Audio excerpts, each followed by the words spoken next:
안녕하세요. 잘 때 듣는 세계사, 잘듣세의 성우 이지선입니다. 일부에서 우리는 인류사의 뼈대를 세운 사건들을 따라가 봤습니다. 신앙과 제국, 전염병과 혁신, 그리고 신대륙의 발견까지. 인류는 더 이상 과거의 세계에 머물 수 없었고 점점 더 빠르게 변화를 향해 달려가기 시작했죠. 이제 우리는 산업혁명의 문 앞에 서 있습니다. 2부에서는 바로 이 산업혁명을 출발점으로 삼아 근대에서 현대까지 이어지는 격동의 여정을 함께할 것입니다. 미국 독립선언과 프랑스 혁명, 시민사회의 탄생, 그리고 제국주의와 민족주의의 부상, 이어지는 두 차례의 세계대전은 인류 문명에 가장 큰 상처를 남겼고 냉전과 소련 붕괴는 오늘 우리가 사는 세계의 틀을 만들었습니다. 앞으로 이어질 사건들은 우리가 사는 현재와 직접 연결되어 있습니다. 공장에서 시작된 작은 증기기관의 소리가 결국 인터넷과 위성까지 닿아온 것처럼 역사의 흐름은 끊어지지 않고 이어지고 있습니다. 잘 때 들으시면서 차분히 따라와 주세요. 1부가 세계사에 큰 기둥을 세웠다면 2부는 그 기둥 위에 살과 혈관을 채워 넣는 과정이 될 겁니다. 반복해서 들을수록 세계사의 그림은 더욱 입체적으로 다가올 것입니다. 그럼 잘 때 듣는 세계사 핵심 사건 20 출발해 보겠습니다. 혹시 듣다가 잠드실 것 같다면 미리 구독과 좋아요 눌러주세요. 1760년 산업혁명 18세기 중엽, 인류는 그 어느 때보다 근본적인 전환점을 맞이했습니다. 농업과 수공업에 의존하던 세계가 기계와 공장을 중심으로 재편된 것입니다. 이 변화를 우리는 산업혁명이라 부릅니다. 보통 1760년을 그 시작으로 잡죠. 그렇다면 왜 가장 먼저 영국에서 일어났을까요? 영국이란 땅이 가진 조건 때문이었습니다. 첫째, 풍부한 석탄과 철광 자원. 기계와 증기기관을 움직이는데 이것은 필수였죠. 둘째, 해상 무역으로 축적된 자본. 인도, 아메리카, 아프리카와의 교역을 통해 부가 쌓였습니다. 셋째, 안정된 정치와 법 체계. 이로 인해 의회와 금융제도가 발달해 투자가 활발했습니다. 넷째, 농업혁명으로 잉여 인구가 생김. 이 잉여 인구는 도시로 몰려왔습니다. 이들은 곧 공장의 노동자가 되었죠. 산업혁명으로 가장 먼저 바뀐 분야는 섬유산업이었습니다. 방적기와 직조기가 잇따라 발명되면서 생산량이 폭발적으로 증가했습니다. 이어 제임스 와트가 증기기관을 개량하여 동력혁명을 일으켰습니다. 증기는 방직기뿐 아니라 광산, 운송, 철도에까지 쓰였습니다. 이어 제임스 와트가 증기기관을 개량하여 동력혁명을 일으켰습니다. 증기는 방직기뿐 아니라 광산, 운송, 철도에까지 쓰였습니다. 19세기 초 영국 전역은 굴뚝과 기계 소리로 가득했죠. 공장의 등장은 노동의 양상을 근본적으로 바꿨습니다. 과거에는 장인이 간의 수공업으로 물건을 만들었지만 이제는 수백 명의 노동자가 한 지붕 아래 모여 기계 앞에 앉았습니다. 생산성은 높아졌지만 개인의 기술은 점점 사라지고 노동은 단순 반복으로 전락했습니다. 어린 아이들까지 공장에 투입되었고 열악한 환경은 사회 문제를 낳았죠. 산업혁명은 경제 구조도 완전히 바꿔놓았습니다.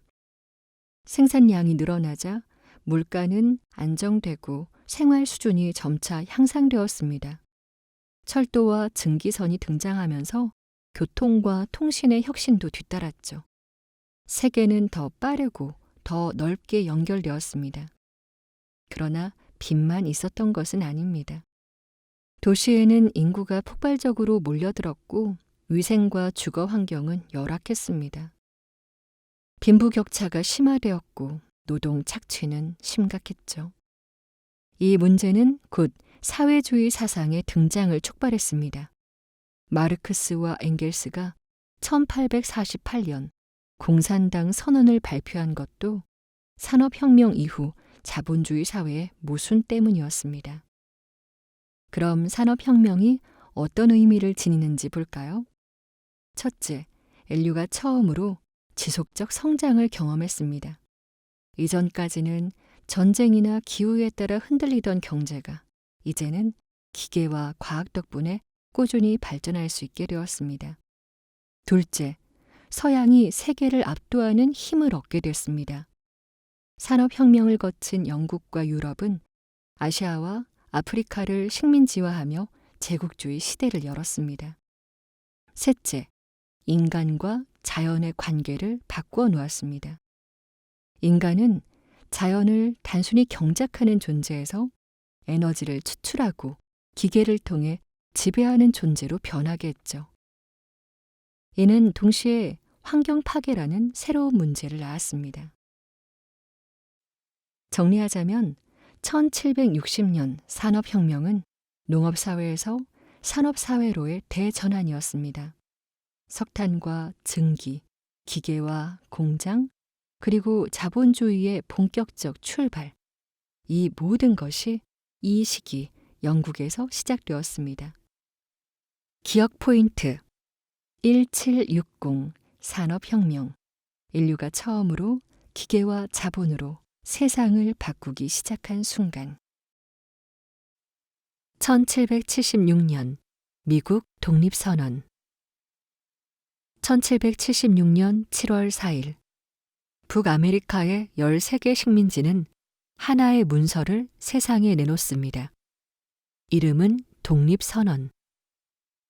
그 문장은 반항의 외침을 넘어서 인류 보편의 원칙을 선언한 글이었습니다. 모든 인간은 평등하게 태어났으며 창조주로부터 양도할 수 없는 권리를 부여받았다. 그 권리에는 생명, 자유, 행복 추구가 포함된다. 이 문장은 오늘날까지도 민주주의와 인권의 기초 문장으로 인용됩니다.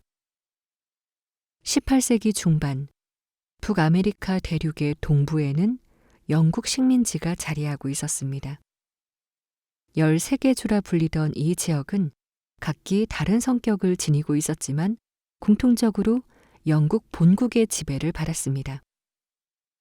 프랑스와의 7년 전쟁 이후 영국은 막대한 전쟁 비용을 충당하기 위해 식민지에 세금을 부과했죠. 대표적인 것이 인지세, 차세였습니다. 그러나 식민지인들은 본국 의회에 자신들의 대표가 없다는 점을 문제 삼았죠. 대표 없는 과세는 부당하다. 이 구호가 퍼지며 저항이 커졌습니다. 특히 1773년 보스턴 차 사건은 결정적 계기가 되었습니다. 식민지인들이 영국 동인도 회사의 차 상자를 바다에 던져버린 사건이었습니다. 영국은 군대를 파견하며 강경 대응에 나섰고 긴장은 전면 충돌로 이어졌죠. 1775년 레키턴과 콩고르에서 무력 충돌이 일어나며 사실상 독립전쟁이 시작됩니다. 식민지 대표들은 대륙회의를 소집해 대응을 논의했습니다. 이 자리에서 버지니아 출신 토머스 제퍼슨이 선언문을 기초합니다. 그는 계몽사상의 영향을 받아 인간의 권리를 강조했죠. 영국 국왕 조지 3세는 전제군주로 규정되었고 식민지는 이제 자유로운 주권 국가로서 스스로를 선언합니다. 1776년 7월 4일 필라델피아에서 독립선언이 채택됩니다. 이 날은 훗날 미국의 국경일이 되었습니다. 선언문은 인간 사회가 지켜야 할 원칙을 천명한 문서로 자리 잡았죠. 그러나 선언만으로 독립이 보장된 것은 아니었습니다. 영국은 당시 세계 최강의 군사력을 보유하고 있었습니다. 반면 식민지군은 미숙했고 병력과 장비도 부족했습니다. 조지 워싱턴이 이끄는 대륙군은 고난을 겪었지만 프랑스의 지원이 전세를 바꿨습니다. 1781년 요크타운 전투에서 영국군이 항복하면서 사실상 독립은 확정됩니다. 이어 1783년 파리 조약으로 미국은 국제적으로 독립을 인정받습니다. 이 사건의 역사적 의미를 살펴볼까요? 첫째, 미국 독립은 인류 최초의 근대적 민주공화국의 탄생이었습니다. 이전에도 공화정은 존재했지만 시민의 권리를 보장하는 체계적 문서와 대통령제를 기반으로 한 국가는 전례가 없었습니다. 둘째, 독립선언은 유럽 사회에도 파문을 일으켰습니다. 자유와 평등의 원칙은 1789년 프랑스 혁명으로 이어졌고 이후 전 세계 시민혁명의 불씨가 되었습니다. 셋째, 이후 미국은 서부로 팽창하며 새로운 국가 모델을 만들어갔습니다. 민주주의와 자본주의의 결합, 그리고 국가적 역동성은 세계사의 한 축을 형성하게 되죠. 오늘날 필라델피아 독립기념관에는 독립선언 원본이 보존되어 있습니다. 자유의 종이라 불리는 상징물도 이 시기를 기념합니다. 또한 자유의 여신상은 미국 독립 100주년을 맞아 프랑스가 선물한 기념물이었습니다. 독립이 단순히 미국만의 사건이 아니라 국제적인 공감대를 형성한 역사임을 보여줍니다. 기억 포인트 1776년 미국 독립선언, 인류 최초의 근대 민주공화국의 탄생. 1789년 프랑스 혁명. 1789년 파리의 민중은 바스티유 감옥을 습격했습니다. 이 사건은 새로운 시대의 문을 여는 신호였습니다. 우리는 이 해를 근대 시민혁명의 출발점으로 기억합니다. 프랑스 사회는 오랫동안 절대왕정과 구체제에 묶여 있었습니다. 귀족과 성직자는 특권을 누렸고 대부분의 백성은 세금과 의무에 시달려야 했죠. 재정은 파산 직전이었고 미국 독립전쟁 지원으로 나라의 빚은 눈덩이처럼 불어나 있었습니다. 국민의 불만은 한계에 다다랐죠. 루이 16세는 국정을 돌파하기 위해 3부회를 소집했지만 제3신분이 주도권을 잡으며 국민의회로 발전했습니다. 그들은 스스로를 국가의 대표라 선언하고 헌법 제정을 다짐했습니다. 이 흐름은 결국 민중봉기로 이어졌죠. 1789년 7월 14일 바스티유 감옥이 무너지고 왕권의 권위는 함께 흔들렸습니다. 혁명은 여기서 멈추지 않았습니다. 봉건제 폐지, 인권 선언, 입헌 군주제 수립, 그리고 공화정 선포까지 불과 몇 년 사이에 거대한 변화가 이어집니다. 인간과 시민의 권리 선언은 혁명의 정신을 압축해 보여줍니다. 모든 인간은 자유롭고 평등하다. 주권은 국민에게 있다. 권력은 국민의 동의에서 나온다. 이 문장들은 프랑스라는 국경을 넘어 인류의 보편적 가치로 자리 잡았습니다. 오늘날 민주주의 사회의 헌법 조항에서 그대로 이어지고 있는 원칙들이죠. 그러나 혁명은 순탄하지 않았습니다. 왕과 귀족 세력의 저항, 외부에서 몰려든 전쟁, 그리고 내부의 분열이 이어졌죠. 루이 16세와 마리 앙투아네트는 단두대에서 생을 마쳤고 혁명은 급진화되어 공포 정치가 시작되었습니다. 로베스피에르와 자코뱅은 반대 세력을 처형하며 혁명을 지키려 했지만 결국 그 자신들도 권력 다툼 속에서 사라졌습니다. 피해 혁명은 유럽 전체를 긴장시킵니다. 왕정 국가들은 불안에 떨며 군대를 일으켰고 프랑스는 외적과 내적 싸움을 동시에 치러야 했습니다. 하지만 혁명의 성과는 지워지지 않았습니다. 신분제가 해체되고 법 앞의 평등이 선언되었죠. 농민은 봉건적 의무에서 벗어났고 시민은 정치적 권리를 확보했습니다. 이 모든 변화는 나폴레옹의 등장을 통해 유럽 전역으로 확산되었습니다. 나폴레옹은 스스로 황제가 되었지만 그가 유럽에 퍼뜨린 민법전과 제도는 혁명의 원칙을 담고 있었습니다. 프랑스 혁명은 몇 가지 중요한 의미를 가집니다. 첫째, 절대 왕정의 종말과 근대 시민사회의 탄생입니다. 정치적 권력은 더 이상 소수의 특권층이 아니라 국민에게서 비롯된다고 선언되었습니다.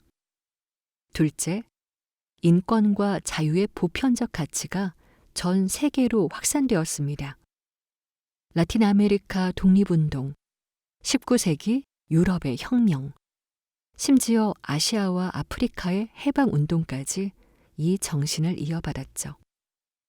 셋째, 혁명은 동시에 혼란과 폭력을 낳았다는 점에서 근대 정치의 복잡성을 드러냈습니다.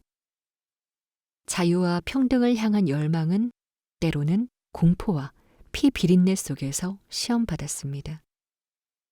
1789년을 기억한다는 것은 한 나라의 폭동을 떠올리는 것이 아닙니다. 그것은 인간 사회가 스스로 권리와 자유를 주장하며 새로운 질서를 만들 수 있다는 증거를 떠올리는 일입니다. 미국 독립선언이 권리의 문장을 세상에 알렸다면 프랑스 혁명은 그 권리를 거리와 광장에서 실현한 사건이었습니다. 기억 포인트 1789 프랑스 혁명 바스티유의 함락 자유와 평등의 깃발이 세워진 해 1861년 남북전쟁 1861년 미국 땅에서 거대한 내전이 시작되었습니다. 이름은 남북전쟁. 이 전쟁은 미국이라는 국가의 정체성을 결정짓는 시험대였습니다. 독립 이후 80년 동안 빠르게 성장하던 미국은 19세기 중반에 두 가지 문제에 부딪혔습니다. 하나는 노예제, 다른 하나는 경제 구조였습니다. 미국 북부는 산업화가 빠르게 진행되며 공장과 철도가 늘어났습니다.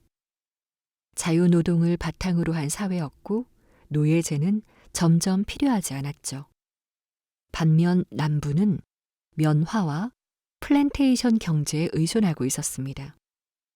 노예가 없으면 유지될 수 없는 체제였죠. 두 지역은 정치적으로도 격렬히 대립합니다. 새로운 주가 연방에 편입될 때마다 노예제를 인정할 것인지가 최대 쟁점이었습니다. 결국 1860년 대통령 선거에서 노예제 확산에 반대한 에이브러햄 링컨이 당선되자 남부 11개 주는 연방에서 탈퇴하여 남부 연합을 결성했습니다. 워싱턴 정부는 이를 인정하지 않았고 1861년 4월 사우스 캐롤라이나의 섬터 요새에서 포성이 울리면서 전쟁이 시작되었습니다. 처음에는 남부가 우세했죠. 뛰어난 장군들과 익숙한 지형 덕분이었습니다. 그러나 북부는 압도적인 산업력과 인구를 가지고 있었습니다. 시간이 갈수록 이 격차는 전쟁의 향방을 바꾸어 놓았죠. 1863년 게티즈버그 전투는 전환점이 되었습니다. 북부군은 남부의 진격을 막아냈고 링컨은 그 유명한 게티즈버그 연설을 남겼습니다. 국민에 의한, 국민을 위한 정부는 영원히 사라지지 않을 것이다. 같은 해 링컨은 노예 해방 선언을 발표했습니다. 이 선언은 당장 모든 노예를 해방시키지는 못했지만 전쟁의 성격을 분명히 바꿔놓았죠. 단순한 연방 보존의 전쟁에서 인간의 자유를 지키는 전쟁으로 성격이 전환된 것입니다. 유럽 국가들도 더 이상 남부를 공개적으로 지원할 명분을 잃어버렸죠. 전쟁은 총 4년간 이어졌습니다. 철도와 전신, 신식 무기의 사용으로 인해 전례 없는 규모의 희생이 발생했습니다. 1865년 4월, 남부의 수도 리치먼드가 함락되고 남부 총사령관 로버트 E. 리가 항복하면서 전쟁은 끝났습니다. 그러나 링컨은 승리를 오래 누리지는 못했습니다. 전쟁 직후 극장에서 암살당하며 생을 마쳤습니다. 남북전쟁의 의미는 첫째, 노예제가 공식적으로 폐지되었습니다. 헌법 수정 제13조는 인간을 소유하는 제도를 완전히 금지했습니다. 둘째, 미국은 하나의 통합된 국가로 굳어졌습니다. 연방정부의 권위는 강화되었고 이후 미국은 빠르게 산업화와 서부 개척을 이어가며 강대국으로 성장했죠. 셋째, 민주주의와 자유의 원칙이 다시 확인되었습니다. 불완전했지만 전 세계에 미국이 추구하는 이상을 보여준 사건이었죠. 1861년 남북전쟁은 피와 희생으로 점철된 비극이었지만 동시에 새로운 미국의 탄생을 알린 시간이었습니다. 기억 포인트 1861 남북전쟁 자유와 통합을 위해 싸운 전환점 1871년 독일의 통일 1871년 유럽의 한가운데서 새로운 제국이 탄생했습니다. 바로 독일 제국. 프랑스의 베르사유 궁전 거울방에서 프로이센의 왕 비렐름 1세가 독일 황제로 선포되면서 통일 독일이 탄생했습니다. 그날의 장면은 독일 역사에서 가장 상징적인 순간 중 하나죠. 독일 지역은 오랫동안 분열되어 있었습니다. 신성 로마 제국의 해체 이후 수백 개의 연방국가와 자유도시가 제각각 존재했으며 프랑스나 오스트리아 같은 강대국의 영향 아래 놓이기도 했습니다. 그러나 19세기 중반 민족주의와 자유주의의 물결이 유럽을 휩쓸면서 독일인들도 하나의 국가를 꿈꾸게 되었습니다. 문제는 누가 그 통일을 이끌 것이냐였습니다. 오스트리아인가? 프로이센인가? 프로이센의 재상 비스마르크는 여기에 분명한 해답을 내놓았습니다. 그는 철과 피라는 유명한 말처럼 무력과 현실 정치를 통해 통일을 추진했습니다. 먼저 덴마크 전쟁에서 슐레스비히와 홀슈타인을 차지했고 이어 오스트리아와의 전쟁에서 승리하여 독일 연방에서 오스트리아의 영향력을 몰아냈습니다. 마지막으로 남은 것은 프랑스와의 대결이었습니다. 1870년 보불 전쟁이 발발합니다. 나폴레옹 3세가 이끄는 프랑스와 프로이센 연합군의 충돌은 치열했지만 결과는 프로이센의 압도적 승리였습니다. 프랑스군은 세단 전투에서 패배했고 황제는 포로가 되었습니다. 이 승리를 계기로 남독일의 여러 국가들이 프로이센 편에 서게 되었습니다. 1871년 1월 18일 베르사유 궁전에서 독일 제국이 선포되며 오랜 분열은 끝이 났습니다. 이 사건의 의미는 매우 큽니다. 첫째, 독일이라는 민족 국가가 처음으로 통일되었습니다. 이는 곧 유럽의 힘의 균형을 완전히 바꾸는 일이었죠. 독일은 산업력과 군사력을 바탕으로 급속히 강대국으로 부상했고, 기존의 열강인 영국과 프랑스, 러시아와 경쟁하게 되었습니다. 둘째, 통일의 방식이 무력과 권력 정치에 의해 이루어졌다는 점입니다. 이는 이후 독일 정치 문화에도 큰 영향을 줍니다.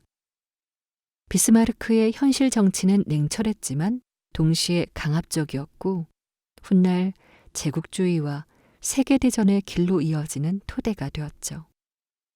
셋째, 독일 통일은 이탈리아 통일과 나란히 19세기 민족주의 운동의 성과로 평가됩니다. 같은 시기에 가리발디와 카보우르가 이끈 이탈리아 역시 1861년 왕국을 세우고 1871년 로마를 병합하면서 통일을 완성했습니다. 1871년의 독일 통일은 유럽 전체 질서를 바꾼 전환점이었습니다.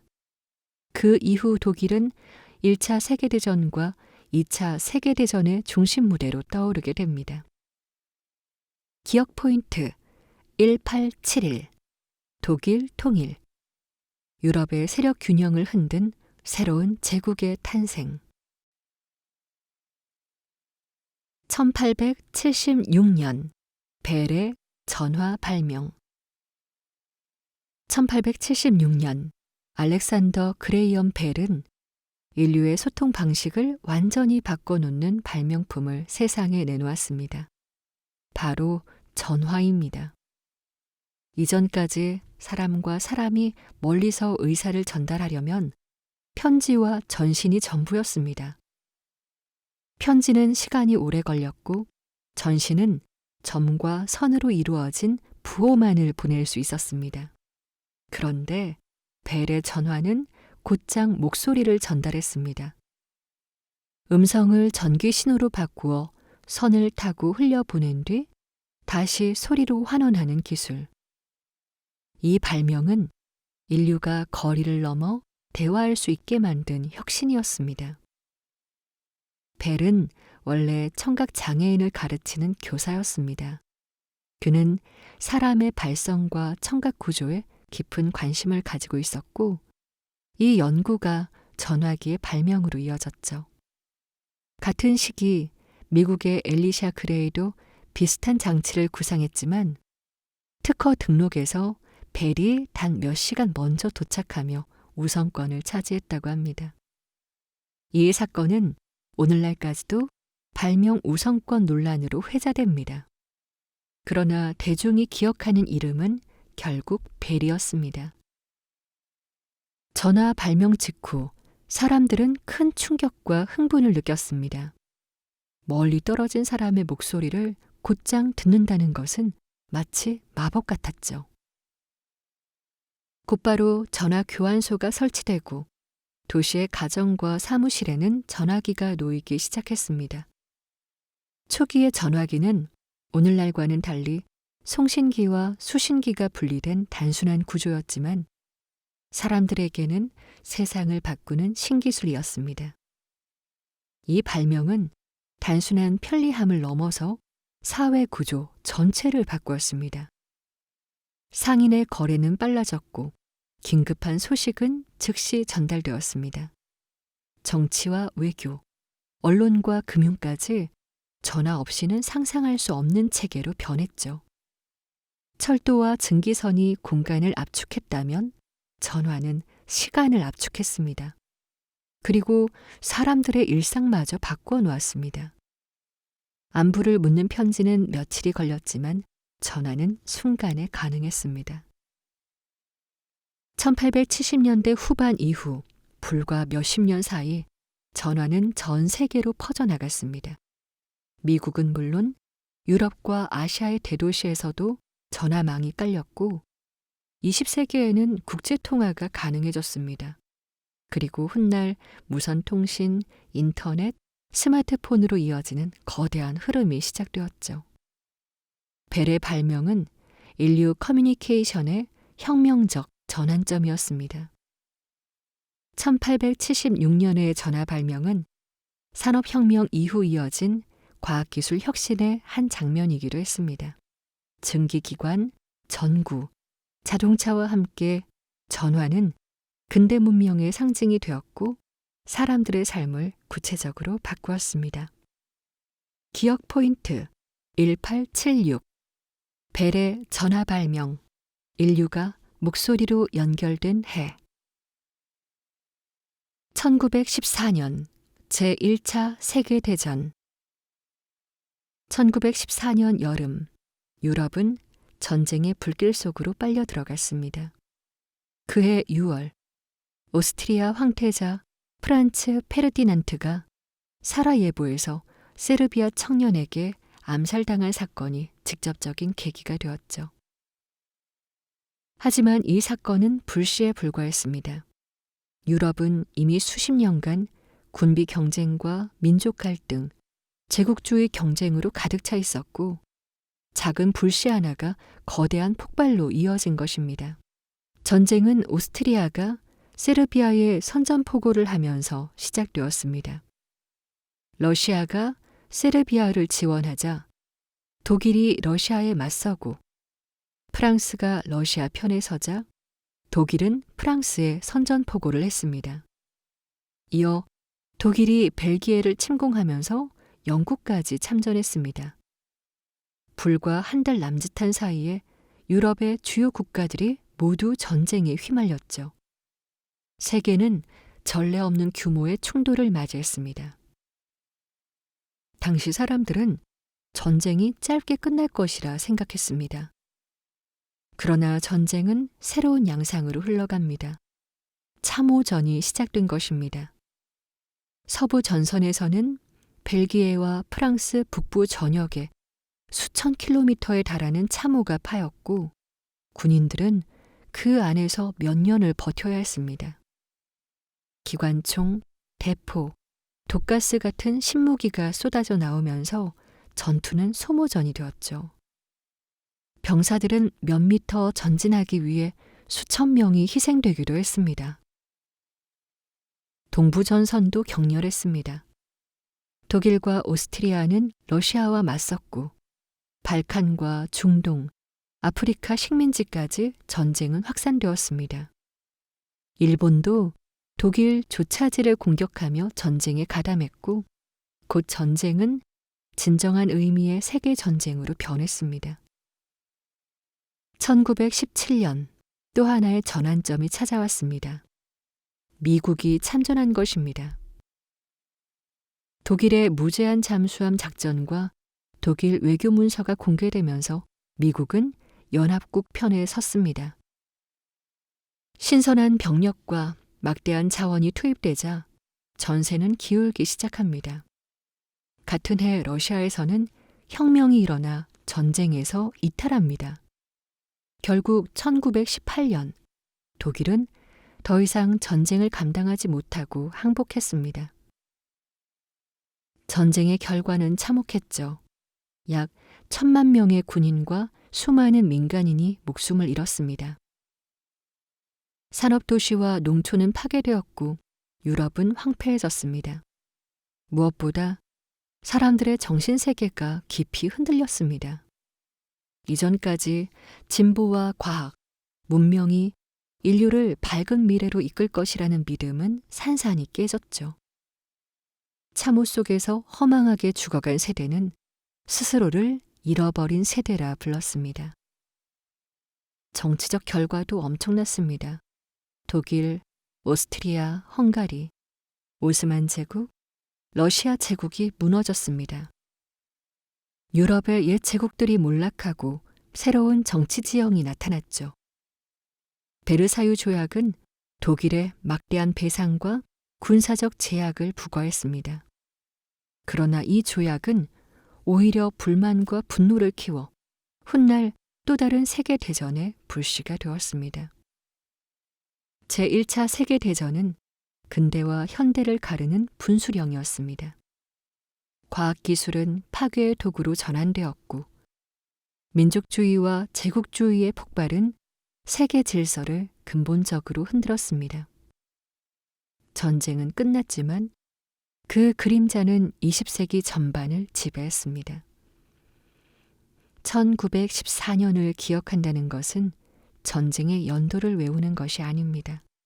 그것은 인류가 스스로 만든 문명으로 어떻게 파괴를 자초했는지를 떠올리는 일입니다. 기억 포인트 1914 제1차 세계대전 근대가 무너지고 현대가 시작된 해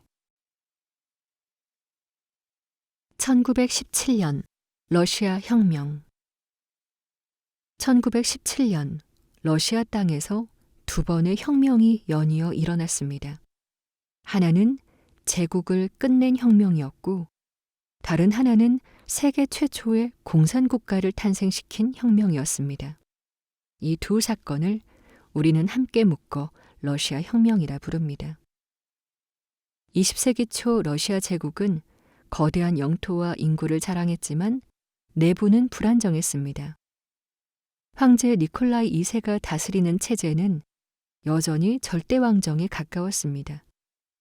귀족과 교회가 특권을 누리는 동안 농민과 노동자들은 가난과 굶주림에 시달렸죠. 산업화가 더뎌 도시 노동자는 열악한 환경에 내몰렸고 농촌은 봉건적 구속에서 벗어나지 못했습니다. 여기에 제1차 세계대전이 결정적 타격을 주었습니다.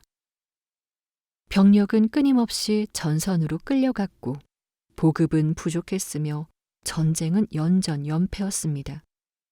민중의 불만은 폭발 직전이었죠. 1917년 2월 마침내 수도 페트로그라드에서 대규모 시위가 일어났습니다. 여성 노동자들의 빵 시위로 시작된 항의는 곧 공장 파업과 군인들의 합류로 확대되었습니다.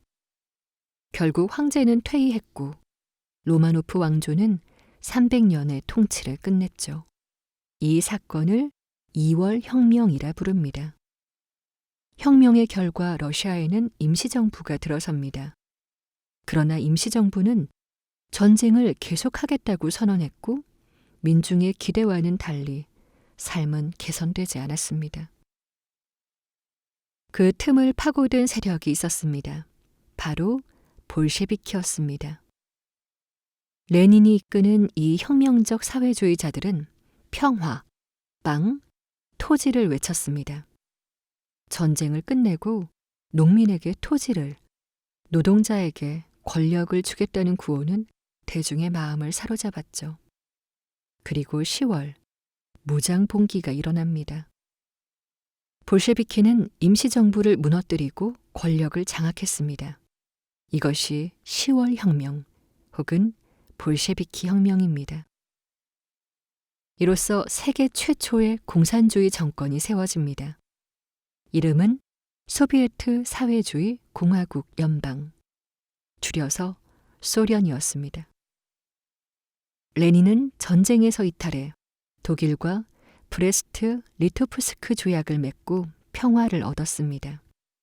농민에게는 토지를 분배했고 산업은 국유화되었죠. 혁명은 러시아 내부에만 그치지 않았습니다. 전 세계의 노동자와 피어간 민족에게 신호탄이 되었습니다. 20세기 냉전 구도의 출발점이 바로 여기서 비롯됩니다. 러시아 혁명은 엄청난 의미를 가졌습니다. 첫째, 전통적 군주제가 몰락하고 대중이 주체가 되는 정치 실험이 시작됩니다. 둘째, 자본주의에 맞서는 새로운 체제, 사회주의가 현실의 국가로 등장했습니다. 셋째, 이 사건은 이후 국제 질서를 흔들며 수많은 나라에 영향을 줍니다. 중국, 베트남, 쿠바의 혁명도 그 뿌리를 여기서 찾을 수 있죠. 하지만 혁명은 동시에 혼란과 폭력을 동반합니다. 볼셰비키가 정권을 잡은 뒤 러시아는 곧바로 내전에 빠졌습니다. 적백 내전이라 불린 이 싸움은 수백만 명의 희생을 낳았습니다. 또한 혁명은 이상과 현실의 괴리를 보여줍니다. 평등과 자유를 약속했지만 실제 정치는 강압과 독재로 흐르기도 했습니다. 1917년을 기억한다는 것은 20세기 세계사가 왜 이렇게 전개되었는지를 이해하는 것입니다. 기억 포인트 1917 러시아 혁명, 제국의 몰락과 공산주의의 탄생 1939년 제2차 세계대전 1939년 9월 1일 독일군이 폴란드를 침공했습니다. 이 하루가 곧 제2차 세계대전의 시작으로 기록됩니다. 불과 20여 년 전 인류는 이미 참혹한 세계대전을 경험했지만 그 교훈은 오래가지 못했죠. 전후 체제는 불안정했고 독일은 베르사유 조약의 굴레 속에서 경제와 정치 모두 붕괴 직전에 있었습니다. 이 틈을 파고든 인물이 바로 아돌프 히틀러였습니다. 그는 민족주의와 인종주의 그리고 복수의 감정을 결합시켜 대중을 사로잡았고 나치당은 독일을 전쟁의 길로 몰고 갔습니다. 유럽 열강들은 초반에 강경하게 대응하지 못했죠. 히틀러가 라인란트를 재무장하고 오스트리아를 합병하며 체코슬로바키아를 분할했을 때 영국과 프랑스는 사실상 방관했습니다. 그러나 폴란드 침공은 달랐죠. 영국과 프랑스는 독일에 선전포고를 했고 세계는 다시 전면전으로 빠져들었습니다. 전쟁은 빠르게 확산됩니다. 독일은 번개전술로 불리는 전격전을 통해 유럽 대륙을 휩쓸었습니다. 1940년 프랑스는 단기간에 무너졌고 영국만이 홀로 맞섰습니다. 공중전, 이른바 브리튼 전투에서 영국은 간신히 버텨냈지만 독일의 위세는 거대했죠. 동시에 이탈리아와 일본이 추축국으로 합류하며 전쟁은 유럽을 넘어 전 세계로 확산되었습니다. 1941년은 전환점이었습니다. 독일이 동쪽으로 방향을 틀어 소련을 침공합니다. 이것이 바로 독소 전쟁입니다. 스탈린그라드, 레닌그라드, 모스크바 전투는 인류 역사에서 가장 참혹한 전쟁으로 기록됩니다. 수천만 명이 목숨을 잃었고 도시는 잿더미로 변했죠. 같은 해 12월 일본이 미국 진주만을 기습하며 태평양 전쟁이 시작되었습니다. 이제 전쟁은 유럽과 아시아, 아프리카, 태평양까지 전 지구적 규모로 확대되었습니다. 연합국은 점차 힘을 모읍니다. 미국의 산업력, 소련의 인구와 군사력, 영국의 해상력은 결국 추축국을 압도했습니다. 1944년 6월 연합군은 노르망디 상륙작전을 감행해 서부 전선에 새로운 길을 열었습니다. 그리고 1945년 독일은 베를린이 함락되며 항복했습니다. 히틀러는 종말을 맞이했고 유럽 전쟁은 끝이 났죠. 그러나 태평양 전쟁은 조금 더 이어졌습니다. 일본은 끝까지 항복을 거부했고 미국은 새로운 무기를 사용하게 되죠. 1945년 8월 히로시마와 나가사키에 원자 폭탄이 투하되었습니다. 인류는 처음으로 핵무기의 파괴력을 목격했고 수십만 명의 민간인이 한순간에 희생되었습니다. 일본은 결국 항복을 선언했고 전쟁은 마침내 막을 내리죠. 제2차 세계대전의 피해는 가늠하기조차 어렵습니다. 군인과 민간인을 합쳐 6천만 명 이상이 목숨을 잃었습니다. 도시는 파괴되었고 유럽과 아시아는 폐허가 되었죠. 무엇보다 홀로코스트라 불리는 유대인 학살은 인류사의 가장 어두운 장면으로 남았습니다. 이 전쟁의 결과로 세계 질서는 완전히 바뀝니다. 유럽 열강은 쇠퇴했고 미국과 소련이 초강대국으로 부상합니다.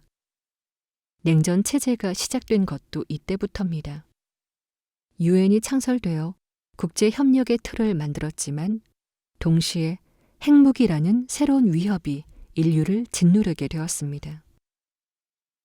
기억 포인트 1939 제2차 세계대전 전 지구적 파괴와 새로운 세계 질서의 시작 1962년 쿠바 미사일 위기 1962년 인류는 전쟁과 평화의 갈림길에 섰습니다. 단 며칠 사이에 지구가 핵전쟁으로 파괴될 수도 있었던 순간 우리는 그것을 쿠바 미사일 위기라 부릅니다. 이 사건은 냉전의 긴장 속에서 미국과 소련이 정면으로 충돌한 가장 위험한 대치였습니다. 배경은 이렇습니다. 1959년 쿠바에서는 피델 카스트로가 혁명에 성공해 정권을 잡았습니다. 그는 미국 기업 중심의 경제 구조를 뒤엎고 사회주의 노선을 채택합니다. 곧 미국과의 관계는 악화되죠. 쿠바는 소련과 손을 잡았습니다. 미국은 불과 150km 떨어진 섬에 공산주의 정권이 들어선 것을 받아들이지 못했습니다. 1961년 미국이 지원한 망명 쿠바인들이 피그만 침공을 시도했지만 실패했고 쿠바는 오히려 소련과의 결속을 강화했습니다. 소련의 지도자 흐르쇼프는 전략적 결정을 내립니다. 쿠바에 핵미사일 기지를 건설하기로 한 것입니다. 만약 이것이 완성되면 소련은 미국 본토를 단 몇 분 만에 타격할 수 있습니다. 이는 미국의 안보에 직접적인 위협이었습니다. 1962년 10월 미국 정찰기가 쿠바에서 미사일 기지를 발견하면서 위기가 시작되었습니다. 케네디 대통령은 곧바로 국민에게 사실을 알리고 대응책을 발표합니다. 미국은 쿠바를 해상으로 봉쇄해 소련의 군사 장비가 들어오는 것을 막았습니다. 전 세계의 시선이 대서양에 쏠렸습니다. 미국 군대는 최고 경계 태세에 들어갔고 소련 선박들은 점점 쿠바를 향해 다가오고 있었습니다. 불과 한 발의 오해나 실수만 있어도 핵전쟁이 터질 수 있는 상황이었죠. 긴장된 대치 속에서 협상이 이어졌습니다. 케네디와 흐르쇼프는 비밀리에 메시지를 주고받으며 출구를 모색했습니다. 결국 타협이 이루어집니다. 소련은 쿠바에서 미사일을 철수하고 미국은 쿠바를 침공하지 않겠다고 약속했습니다. 또한 미국은 터키에 배치된 자국의 미사일을 철수하기로 했습니다. 이 협상은 공개적으로는 알려지지 않았지만 양측의 체면을 동시에 살려주는 방식이었죠. 위기는 이렇게 해소되었지만 인류가 핵전쟁 문턱까지 다가갔던 기억은 지워지지 않았습니다. 이 사건은 냉전의 긴장이 얼마나 위험한지를 보여주었습니다. 동시에 지도자들의 선택이 인류 전체의 운명을 좌우할 수 있음을 증명했습니다. 쿠바 미사일 위기의 의미는 세 가지로 요약됩니다. 첫째, 핵무기의 위험이 현실로 다가온 순간이었습니다. 단순한 군사 경쟁이 아니라 인류의 생존이 걸린 대치였습니다. 둘째, 위기는 미소 간의 직접 소통의 필요성을 드러냈습니다. 이후 양측은 한 라인을 설치해 위기 상황에서 곧바로 연락할 수 있도록 했습니다. 셋째, 핵 군비 경쟁의 공포는 이후 군축 협상의 출발점이 되었습니다. 1962년을 기억한다는 것, 그것은 인류가 얼마나 가까이 멸망의 벼랑 끝에 섰는지, 그리고 어떻게 대화를 통해 위기를 넘길 수 있었는지를 배우는 일입니다. 기억 포인트 1962 쿠바 미사일 위기 핵전쟁 직전까지 갔던 냉전의 절정. 1991년 소련 붕괴.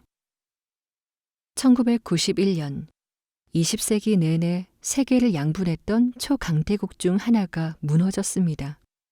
소련, 곧 소비에트 사회주의 공화국 연방이 역사 속으로 사라진 것입니다.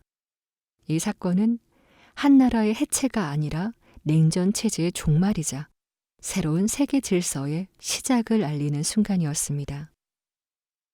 소련은 1917년 볼셰비키 혁명으로 탄생했습니다. 세계 최초의 공산주의 국가라는 상징성을 지녔고 2차 세계대전 이후에는 미국과 함께 양극 체제를 구축했습니다.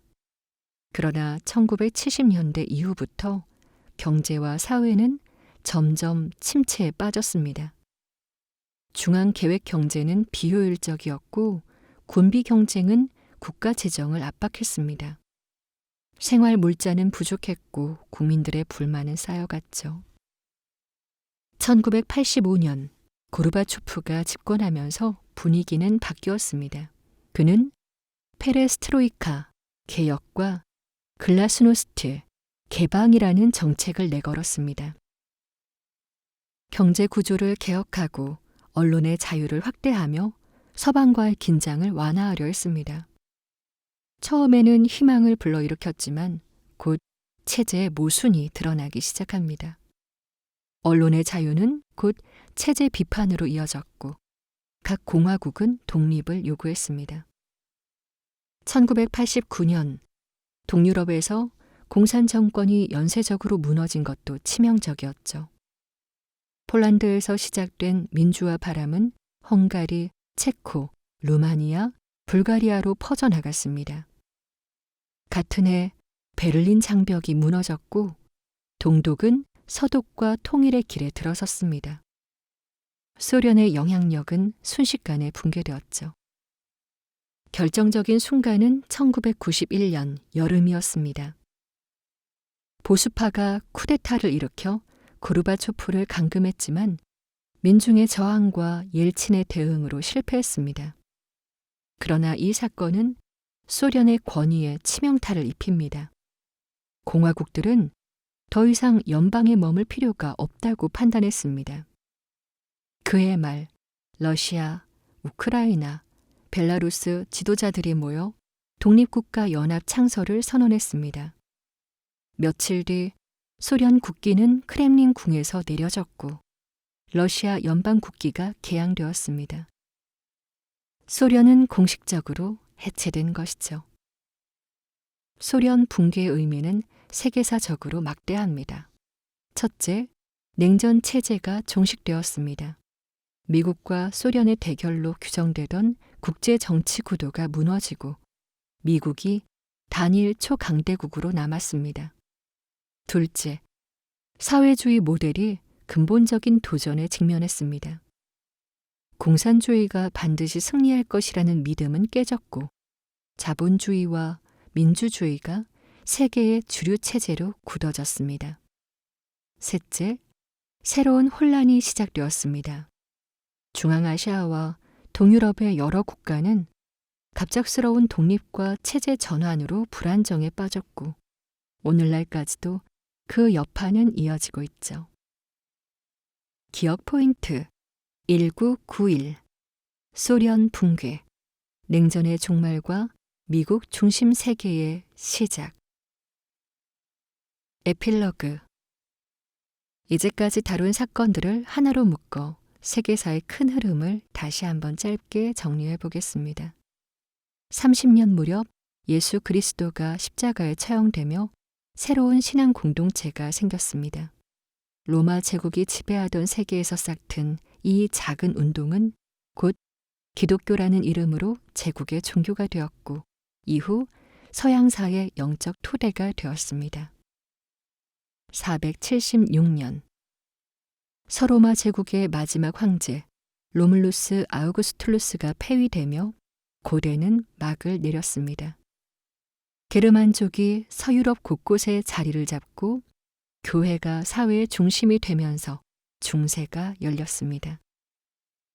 1096년 제1차 십자군 전쟁이 시작되었습니다. 교황의 호소에 수많은 유럽인들이 성지를 향해 떠났고 200년간 이어진 전쟁은 실패로 끝났지만 무역의 발달과 선진 문물의 유입, 그리고 교회의 권위 추락이라는 변화를 남겼습니다. 1347년부터 1351년까지 흑사병이 유럽 전역을 휩쓸었습니다. 인구의 3분의 1 가까이가 목숨을 잃었고 중세 사회의 기반은 심각하게 흔들렸죠. 사람들은 교회에 의지했지만 죽음을 막지 못한 교회 권위는 오히려 추락했습니다. 동시에 생존자들에게는 더 많은 토지와 임금이 돌아가면서 사회 구조의 균열이 시작되었습니다. 1453년 오스만 제국이 콘스탄티노폴리스를 함락하면서 1000년을 이어온 동로마 제국은 무너지고 중세의 막도 함께 내렸습니다. 이제 근세의 시대가 열립니다.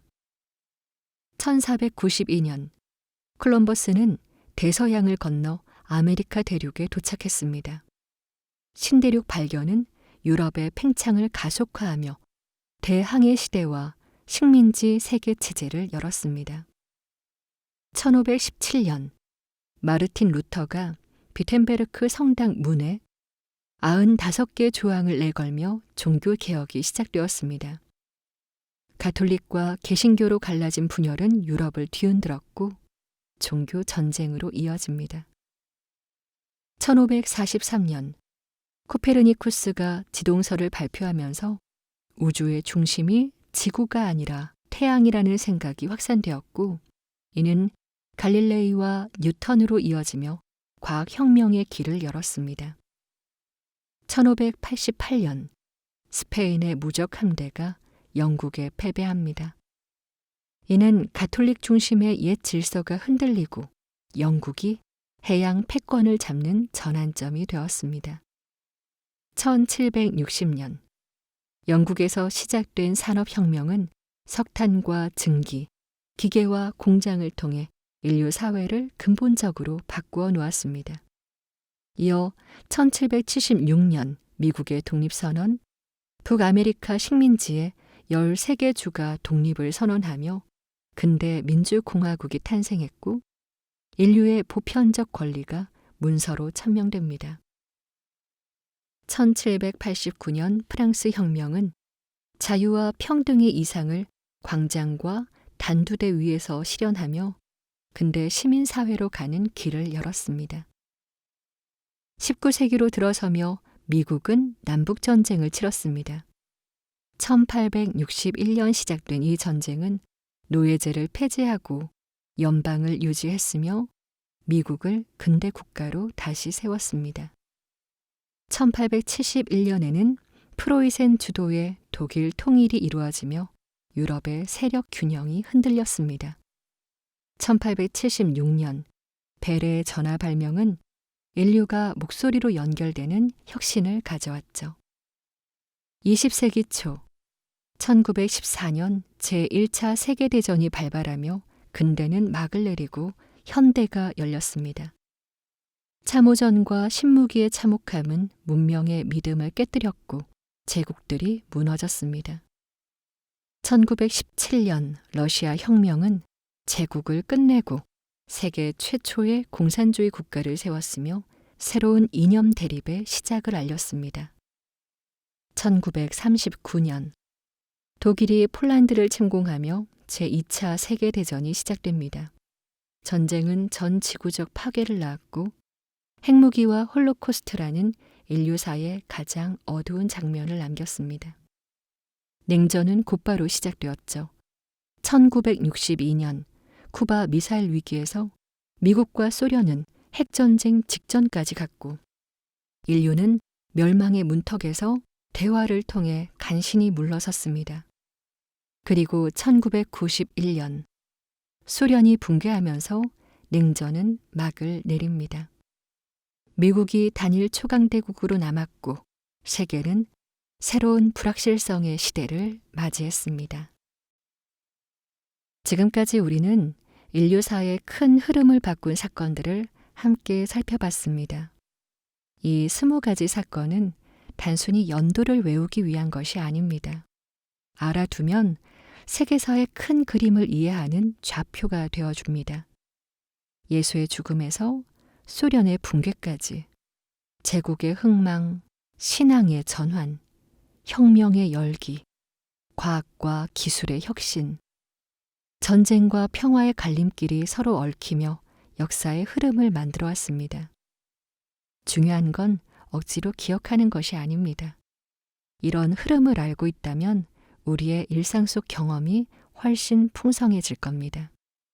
영화를 볼 때 그 시대 배경이 자연스럽게 떠오르고, 르네상스의 그림을 볼 때 흑사병이나 종교개혁의 그림자가 함께 겹쳐지면 단순한 장면이 아니라 시대 전체의 호흡으로 다가옵니다.